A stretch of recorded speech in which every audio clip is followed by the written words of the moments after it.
ay rated SPG. Striktong patnubay at gabay ng magulang ang kailangan. Maaaring may masiselang tema, lengguwahe, karahasan, sexual, horror o droga na hindi angkop sa mga bata.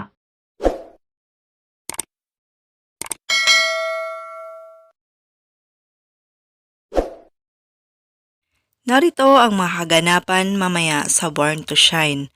May binabalak na naman sina Megan para sa ikakasama ni Jenny. Bigyan nila ito ng major offense para tuluyan umano siyang mapataksil sa programa. Inanunsyo naman ni Miss Astra na magkakaroon sila ng visitation ng kanilang pamilya at magtatagbo naman ang landas ni Menchie at Dara. Sasabihan naman ni Amelia si Monica na hindi pwedeng isama ang Rosabellas sa concert ni Dara, especially umano si Menchie.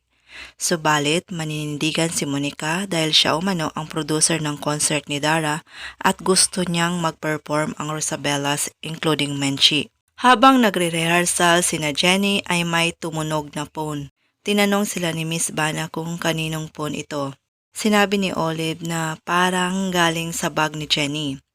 Ayon naman sa ating bida na wala umano siyang phone, pero nang buksan ang kanyang bag, may phone nga ito. Malalaman kaya na sina Megan ang naglagay ng phone sa bag ni Jenny? Samantala, matutunto ni Menchie ang tinutuluyan ni Miss Sheila at naabutan ito habang papaalis na sana ng bahay. Maibalik pa kaya ang pera ni Menchie at ang pera ng kanyang mga na-recruit? Abangan!